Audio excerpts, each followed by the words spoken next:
El chungo había sacado el SEA 124 de la calle, con un volantazo saltando la acera y buscando terreno libre, un descampado donde librarse de la policía, que les perseguía en dos SEAs 131. Dardo y Pello ocupaban los otros asientos del coche, la música de los chichos sonaba en el radiocassette. Los perseguidos, Premio Azorín de Novela 2023, Fernando Benzó. Bienvenido al micrófono de Rosa Pasapágina y, por supuesto, enhorabuena por este premio. Pues muchas gracias por invitarme a tu micrófono y por la felicitación. Pues un placer. Antes de nada, antes de entrar en esta persecución, me gustaría que me dijeras cómo estás viviendo el premio, aunque llevas poquito tiempo. Pues mira, con muchísima ilusión. Para mí el premio Azorín formaba parte de mi vida, porque yo cuando empecé a escribir, desgraciadamente hacía muchas décadas, me presenté al premio Azorín y no lo gané, pero fue un premio que siempre seguí. Tenía, no sé, un encanto especial o no sé, se me creó un vínculo, por así decirlo, con ese premio. Así que cuando escribí Los Perseguidos y pensé, bueno, pues es una novela que tiene potencial para un posible premio literario, el primero que me vino a la cabeza al momento fue el premio Azorín. Con lo cual, de alguna manera, tengo la sensación de haber cumplido un viejo sueño y eso lo convierte en algo que va más allá del mero hecho de ganar el premio literario. Estoy la verdad es que muy orgulloso y muy contento. El momento de darte ese premio, dentro de ti está todo lo que acabas de contar, evidentemente. Sí, te causa mucha ilusión. Y luego es una forma de, no sé, como de reafirmarte como escritor, ¿no? Como esa sensación de, oye, pues hay gente a la que le gusta lo que escribo. De pronto te aporta mucha seguridad, la verdad. Muy bien. Años 70, arrancábamos con esta escena y lo pones como un antes. Luego iremos al durante y quizás al después, aunque siempre es presente y pasado. Insisto en la presentación en cuanto a los coches porque nos sitúa, yo creo, perfectamente, al igual que la música. Sí, a mí me parece una época muy, no sé cómo decirlo, muy graciosa físicamente, ¿no? Esos coches y esa música y esa ropa, con lo cual yo quería que la historia de estos personajes, que en realidad en el libro recorre más de 30 años de su vida, pero que arrancase de ahí, ¿no? Son pues unos macarras de barrio, de barrio de los 70, que van a ir poco a poco avanzando en el mundo del crimen hasta convertirse en grandes traficantes de droga y de armas. Pero el punto de partida quería que fuese ese, ¿no? Ese barrio canalla, ¿no? del Madrid de los 70 que me resulta muy atractivo. Ese barrio del que vamos a hablar luego, ese barrio de San Blas. Pero antes quiero situarme en el presente. Dices, un asunto turbio con las cloacas del Estado es la pregunta que hace la periodista Daniela Lozano al ministro del Interior en rueda de prensa. Tema que produce más que una incomodidad. Sí, hay otra historia, que es la investigación periodística que inicia Daniela, que inicia esta periodista después o con motivo de la muerte de su novio, que la inicia arriesgando, ¿no? Plantándose delante del ministro del Interior y insinuándole, o más que insinuándole, si está metido en una sucia conspiración policial y con la mafia internacional. Con lo cual, bueno, pues es una forma de ir introduciendo también con ese arranque los diferentes personajes que aparecen en la novela, ¿no? Desde esos macarras de barrio que antes hablábamos a un político que, por decirlo suavemente, tiene pocos escrúpulos, y luego irán apareciendo muchos otros personajes. La verdad es que es una novela en ese sentido muy coral, ¿no? Ya lo creo. Y bueno, pues Daniela, que es un poco el personaje más positivo de la historia, por así decirlo, pues arranca así, ¿no? Plantándose delante de un ministro, que es una cosa que impone bastante y echándole narices, ¿no? Yo lo creo. Además, Daniela tiene un peso, sí, yo diría que un peso con respecto a su padre. Su padre es una persona muy triunfadora en cuanto al periodismo político y siempre tiene esa referencia, ¿no? Sí, Daniela forma parte del propio título de la novela, de Los Perseguidos, ¿no? En el sentido que todos los personajes de la novela, o a todos les persigue algo. Yo creo que a Dardo, a Pello, a estos criminales de poca monta, por así decirlo, les persigue pues su origen y ese destino natural de chicos de barrio, que es un destino muy negro en los años 70. Pero a Daniela también le persigue algo, que es esa sombra de un padre triunfador en su propia profesión. Hay un momento duro en la novela en que ella recuerda cuando le dijo a su padre que iba a ser periodista y su padre le dice: fracasarás, porque es la hija de una estrella. Los hijos de las estrellas no deben seguir el mismo camino que sus padres. Y eso es una sombra que ella tiene, que yo creo que forma parte de su motivación para embarcarse en toda esta investigación que la va a poner en un enorme riesgo, incluso de su propia vida. Para demostrar y demostrarse. Sí, yo creo que todos nos pasamos la vida intentando reivindicarnos y especialmente aquellas personas que tienen algún tipo de conflicto con sus padres, parece que en el resto de su vida les persigue ese conflicto, ¿no? Que tienen que buscar una forma de compensar esas figuras paternas muy fuertes. Supongo que es un complejo psicológico muy tradicional y que exige, pues como le ocurre a Daniela, el asumir riesgo y el tomar decisiones que en el fondo están buscando el reafirmarse y el demostrar, aunque ya no sea posible, pero el demostrar a esa sombra del padre que valía más de lo que él pensaba. Ya lo creo. Luis Cáceres representa la ambición, yo creo que de todo político. Sí, es el lado oscuro de los políticos. Yo debo decir que he conocido a muchos políticos en mi vida y que hay políticos que son buenísimas personas y que aunque tengamos la tendencia a hacer de los políticos los malos de las historias, no todos son los malos, ni muchísimo menos. Pero en este caso, bueno, pues sí quería dibujar ese político ambicioso y ese político sinuoso y ese político egocéntrico y ese político que está dispuesto a todo para alcanzar sus fines, ¿no? Yo creo que a lo largo de la novela yo quería mostrar diferentes tipos de villanos, ¿no? Pues lo mismo, a los macarras de barrio que van progresando, a los policías corruptos, a los líderes de la mafia internacional, y si tú recorres el espectro, por así decirlo, de villanos que ha habido en nuestra sociedad, que ha habido en España a lo largo de los últimos años, el político, vamos a llamarlo siniestro, tenía que aparecer. Yo debo decir que es uno de esos personajes que lo diseñas cuando estás estructurando la novela sin mucha fe y creyendo que no va a tener mucha trascendencia, pero que luego como escritor te divierte mucho, ¿no? Cáceres, el ministro, me ha divertido mucho crearle. ¿Por qué querría Daniela hurgar en esa cloaca? Lo que puedas contar. Yo creo, sin hacer demasiado spoiler, yo creo que ella está buscando fundamentalmente reivindicarse a sí misma. El punto de partida no es un spoiler porque ocurre en las 20 o 30 primeras páginas, es que una relación sentimental que tiene con un abogado que tiene clientes de la mafia internacional y demás, muere. Y ella opina o piensa que no ha sido un accidente y que ha muerto asesinado. Ese es el detonante. Pero yo creo que hay mucho más que eso. En el fondo, no es tan importante, por así decirlo, la muerte de ese novio o de esa pareja como esa necesidad que ella tiene de reivindicarse, ¿no? La hija de un periodista estrella que tiene ya 36 años, que está escribiendo sus artículos sin ser una periodista estrella y que de alguna manera pues empieza a ver que a lo mejor profesionalmente el arroz se le puede pasar, como solemos decir, ¿no? Y tiene ganas de dar un salto, ¿no? Ella se lo repite a sí misma muchas veces a lo largo de la novela, ¿no? Ha llegado el momento de apostar y de arriesgar. Luego también es verdad que se mete en tal lío que va a llegar un momento en que diga, no sé yo si merecía mucho la pena esto de apostar y arriesgar. Pero bueno, es esos momentos en la vida en que tienes que tomar una decisión de doy un paso adelante o no, y ella, ante esta posible investigación y ante este posible escándalo que puede investigar, pues decide dar ese paso. Sobrevivir como única meta, San Blas. Ya con esto lo digo todo. Con eso dices todo, efectivamente. Cuando naces en un barrio marginal como era San Blas, evidentemente no es el San Blas de hoy en día, ni mucho menos, ese San Blas de los años 70 en Madrid, tu destino natural es pues, o acabar siendo un yonki que aparece muerto en un sitio, o acabar en la cárcel, es decir, el destino es bastante complicado y es bastante difícil huir de ese destino, que, volviendo un poco al título, ese destino que te persigue. Y de alguna manera, frente a ese destino, a lo más que puedes aspirar parece que es a sobrevivir, ¿no? El salir adelante y no caer en ninguno de esos agujeros oscuros que te rodean. Al mismo tiempo, frente a que sobrevivir parece ser la única esperanza para este tipo de personajes, también hay un momento en la novela en que alguno de ellos dice que cuando no tienes nada que perder, no tienes miedo. Por supuesto. Con lo cual, si lo único que hay es sobrevivir y además no tienes nada que perder, pues estos personajes tiran para adelante y en su caso consiguen salir adelante en un destino también discutible, pero que no es el que estaba previsto de manera natural para unos chicos de San Blas.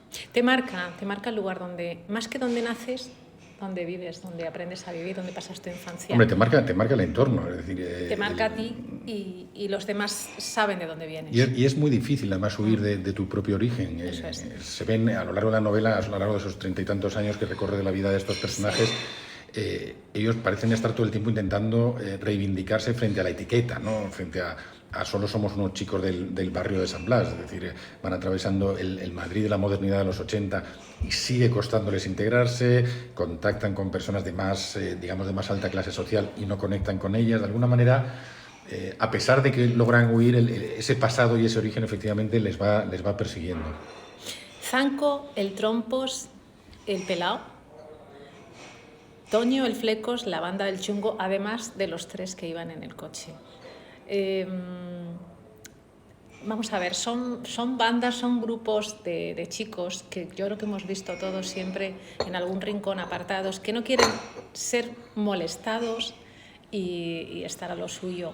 El tiempo ocioso en esa edad y en esos barrios es muy complicado, más cuando lo que tienes en casa son casi siempre violencia, abusos sexuales, pobreza. Pues mira, a mí yo encontré una descripción, documentándome para la novela, y la verdad es que ahora mismo ya no sé dónde, pero encontré una descripción que marcó mucho cómo plantea estos personajes. En algún artículo de los muchísimos que leí, decía que en aquellos años, barrios como el de San Blas estaban llenos de grupos de chavales que estaban en la calle sin hacer absolutamente nada. Eso es. Es decir, no iban al colegio siquiera.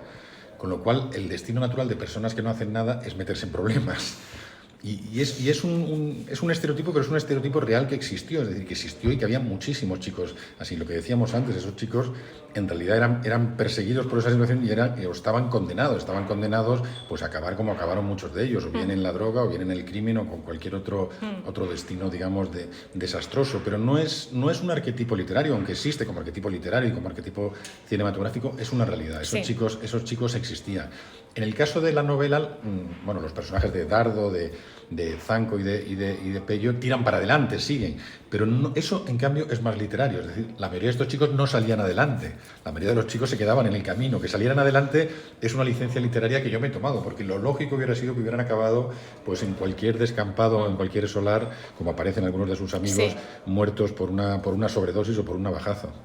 Al principio empiezan con los tirones de bolso, con los atracos a farmacia, aquello se alimenta, necesitas más y se pasa a ser atracadores de banco, ¿no? Y yo creo que eso también te da como otro nivel, ¿no? La gente te tiene como un poco más de respeto. Cuidado, que ya robamos bancos. Efectivamente, hay un momento que en la novela también en que digo, aunque cuento, se sentían muy poderosos porque atracaban bancos, aunque solo tenían 17 años, consideraban que eran tipos ricos y peligrosos. Yo creo que, bueno, Dardo, que es el líder del grupo, es un personaje excepcionalmente inteligente y, por decirlo de alguna manera, va escalando en las clases sociales del crimen, ¿no? Digamos, es decir, pasa de atracador de navaja por la calle a atracador de bancos y farmacias, hasta que un buen día tiene la gran visión, entre comillas, empresarial. Y dice, oye, esto no es el futuro está en el tráfico de drogas. Igual que hay otro momento en el que se da cuenta de que el futuro ya no está en el tráfico de la heroína, que el futuro está en el tráfico de la coca, porque ha aparecido el SIDA y lo que sea uso de agujas va a empezar a desaparecer. Sí. O sea que a su manera un poco vasta, por así decirlo, es un empresario, es un emprendedor. O sea, va ascendiendo socialmente en esa cadena del mal, por así decirlo, pero va ascendiendo con una cierta inteligencia empresarial, ¿no? Tiene una capacidad de proyección, ¿no? Incluso un poco humorísticamente, en algunos momentos yo le pongo a hablar con un lenguaje de pseudoempresario, ¿no? A él le gusta usar una terminología que le dé cierto, no sé cómo decir, cierto respeto, como, oye, yo no soy ya el macarra del barrio, sino que lo que soy es un empresario del crimen. Sí. En este grupo, iba a decir en esta tribu, en este grupo de amigos, en esta historia hay sobre todo muchos sentimientos. El tema de la amistad está muy, muy, muy latente y además es algo que no todo el mundo es capaz de mantenerla. Y además hasta este punto, ¿no? Por ejemplo, dices cargar con tu peso, pero también con el suyo, para así ayudarle a que él pudiera seguir avanzando ligero de equipaje en su vida de éxito. Sí, o sea, yo no quería solo escribir una novela de acción y de aventuras, es eminentemente un thriller, o no sé cómo llamarlo, una novela negra y una novela de acción, pero quería escribir algo más. Yo lo que quería era contar la historia de estos personajes más allá de su historia criminal, es decir, sus historias amorosas, las historias de las relaciones entre ellos, las historias familiares, y tener también, o combinar un poco, y eso es lo más ambicioso de la novela, los elementos de acción o de puramente aventuras con elementos, por decirlo de alguna manera, un poquito más intimistas. Y en ese sentido, pues aparece todo ello, aparece la familia, aparece el amor y aparece la amistad, que además, casi de manera inconsciente, es un clásico prácticamente en todas las novelas que escribo. Para mí la amistad es un sentimiento y es una relación tan atractivo literariamente como las relaciones amorosas. Yo creo que, y en algunos aspectos incluso más complejo, porque entre otras cosas la amistad, si es verdadera, normalmente es bastante más duradera que el amor, por muy verdadero que sea. Con lo cual a mí es un sentimiento que me resulta literariamente muy atractivo. Y en este caso, bueno, pues está claro que la amistad que se establece entre Dardo y Pello, que son dos chavales, aunque tengan un mismo origen, completamente diferentes entre sí, yo creo que es uno de los grandes ejes de la novela, ¿no? Una de las grandes cuestiones que se plantea en la novela, yo creo que es los límites de la lealtad, ¿no? Pello es enormemente leal a Dardo. Dardo no tenemos tan claro si es igual de leal a Pello, porque en algunos momentos parece que le traiciona, Sí. pero es que Pello, su destino, y aquí sí que paro para no hacer spoiler, pero su destino va a venir marcado por la lealtad a Dardo, que yo creo que es real, que no es forzado, que ese sentimiento de lealtad puede existir, es decir, que no es una mera construcción literaria, por así decirlo. Malasaña y otras tribus lejos de San Blas, locales de afluencias de políticos, periodistas, jueces, empresarios, todo está ahí.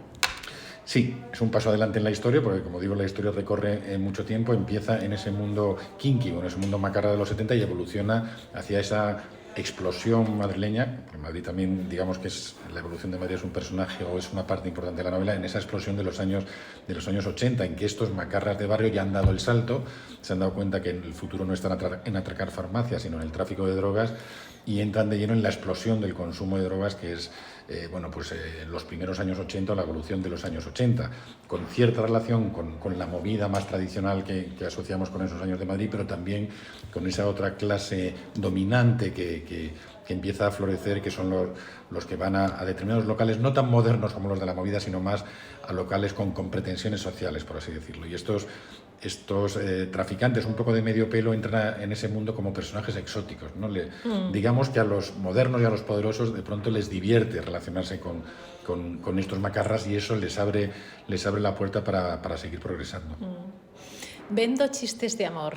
Es que cuando he leído esa frase he visto a esa mujer... ¿Tú la has visto? Es que esa señora existe. Es que la he visto, es que la he visto. La vi en su momento. Claro, para mí es un haciendo momento... la cola del Exacto, cine. es que es un momento personalmente muy tierno. De pronto, cuando estaba pensando en toda esa escena, que ocurrió de verdad, esa escena que aparece en la novela, en la que hay un tiroteo con traficantes iraníes y un helicóptero baja en la calle Fuencarral y demás, eso es una historia real. Hay muchas historias, microhistorias dentro de la historia de la novela que son reales. Esa es real. Y cuando estaba diseñando esa escena y ese momento, me acordé de aquella señora, que efectivamente estaba siempre delante de los cines Paz y de los cines Roxy ofreciendo chistes de amor a 5 duros. Con esos papelitos. Sí, y yo una vez decidí, ya no pude más de la curiosidad, comprarle. y le compré el papelito. Y el papelito decía lo que dice en la novela cuando lo abre Pello, algo así como: tienes que ir vestido siempre elegante como un elefante. Con lo cual no tenía absolutamente nada que ver con chistes de amor ni con nada, pero ponía eso dentro del papelito. Y al escribirlo me acordé y dije, oye, esta señora tiene que estar en la novela. Eso, digamos que es un pequeño guiño que me hago a mí mismo. O sea, me ha hecho mucha ilusión recuperar a esa señora, que la gente de mi edad que iba al cine en la calle Fuencarral, pues me gustó porque además, y perdona este paréntesis, me pareció una forma de mendicidad muy original. Era muy original. Muy original. Era una mujer enormemente digna. Sí. Es decir, iba me acuerdo perfectamente, con un abrigo de colores, un gorro de lana calado y tal, pero con mucha dignidad. Es decir, no era un mendigo pidiendo que digas pobre. O sea, te daba ternura, no te daba pena. Yo creo que es mejor la ternura que la pena, ¿no? Y era un personaje que formaba parte del paisaje de aquella calle, con lo cual, bueno, pues inevitablemente cuando me puse ahí, yo dije, tiene que estar la señora de los chistes de amor a 5 duros, claro. Un guiño precioso. Daniela, decíamos al principio, se mete a investigar en esas cloacas. ¿Y cómo se lleva a cabo una investigación en un tema tan cerrado como la política? Pues arriesgando. Yo creo que fundamentalmente la técnica que sigue Daniela, que yo la he visto en periodistas, oye, es perfectamente lícita, es un poco provocar. Es decir, ella menea el avispero a ver qué pasa con las avispas. Y efectivamente, en cuanto menea el avispero, las avispas se ponen en marcha, ¿no? Entonces, esa es la técnica. Es decir, cuando tienes un muro tan enorme como es el poderosísimo ministro del Interior y un rumor que te ha podido llegar de una corrupción policial, de una participación de la mafia internacional, pero no sabes muy bien pues dónde pegar el tiro, por decirlo de alguna manera, lo único que puedes hacer es eso: le das una patada al avispero y esperas a ver si las avispas vienen. Y a Daniela las avispas le vienen y la meten en muchísimos líos. Y ella va dando los pasos, pues con una cierta temeridad, pues entra en contacto en prisión con el mafioso, con Zoran Lazic, el mafioso serbio que está encarcelado y que parece que tiene una relación un poco extraña con el ministro, y lo hace dando pasos inseguros, pero sobre todo arriesgados. Yo creo que Daniela es el único personaje heroico, por decirlo de alguna manera, que hay en la novela. Y no heroico inconsciente, es decir, es un heroico o es una heroína natural. Es una heroína con miedo, que no sabe muy bien en qué lío se está metiendo. Vamos. La ambición nubla el entendimiento y se hermana con la traición.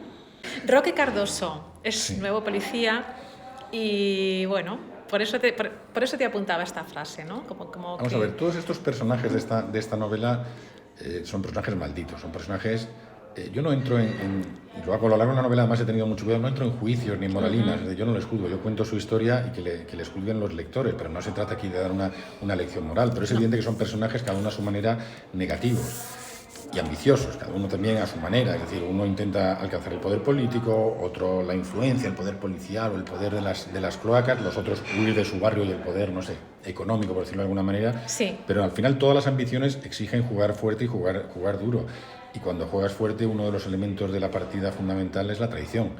Yo creo que entre otras muchas cosas, la relación que se establece entre todos los personajes de la novela es un juego de traiciones. Están todos traicionando a todos en todo momento y ninguno se fía de ninguno. Dardo, bueno, pues está colaborando con Cardoso, con este policía corrupto a lo largo de décadas, pero cuando llega el momento de la traición, él mismo le dice a Pello, le dice, estaba seguro que algún día me iba a traicionar. Es decir, que es esa relación habitual entre villanos en que la amistad dura lo justito. Lo que dura. Lo justito.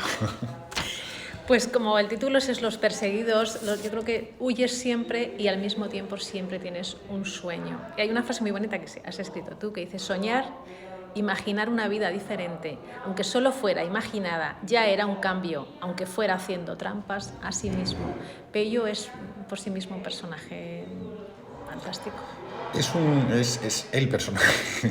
Vamos, todos, en todo momento, yo a lo largo de la escritura de la novela, en todo momento me he entusiasmado con alguno de los personajes, como te decía antes, con el ministro de pronto, que era un personaje un poco secundario, de pronto, o Cardoso, el policía, Sí. que tampoco iba a ser un personaje, de pronto crece y te lo pasas bomba escribiéndole o creándole, ¿no? Pero Pello es el gran personaje, ¿no? Ese personaje que digamos que lo ha sacrificado todo por la amistad, que como le dice también Dardo en algún momento, es que tú lo que has querido ser toda la vida es un caballero andante. Bueno, es ese personaje que no consigue, por lealtad, por amistad o por una serie de cosas, tal vez menos ambicioso que el resto, no consigue huir de su destino. Solo hay un momento, a lo largo de la novela, hay un momento de crisis en que él empieza a pensar en una vida diferente. Sí. Pero no tiene la fuerza suficiente, no es un personaje lo suficientemente fuerte para escapar de ese destino que le persigue, ¿no? Con lo cual él mismo se sabe atrapado. Hay un momento en que intenta escapar, y no lo describo y lo dejo para la lectura, hay un momento en que intenta escapar y él mismo, digamos, da media vuelta porque sabe que nunca va a poder escapar de ese destino que es lo que le define como personaje. A veces es mejor quedarse, y me quedo con el Gordi para terminar. Bueno, pues al final Gordi, que es el dueño del bar donde estos personajes se encuentran y demás, y que parece el más pringado de todos, pues al final puede que no sea tan pringado. Al final la vida aburrida y la vida más estándar y la vida más convencional a lo mejor es el mejor camino, y es otra cosa que dejo ahí para que se valore. Quizás intentar vivir muy intensamente y huir de lo preestablecido, tu vida puede ser muy emocionante, pero al final del día, cuando se apagan las luces y se hace de noche, a lo mejor el que afronta la noche con más tranquilidad es el que ha tenido la vida más aburrida. Ya lo creo. Pues siempre es un placer leerte, por supuesto, y Muchas escucharte, gracias. Fernando. Nada, pues muchas gracias, Rosa. Gracias a ti.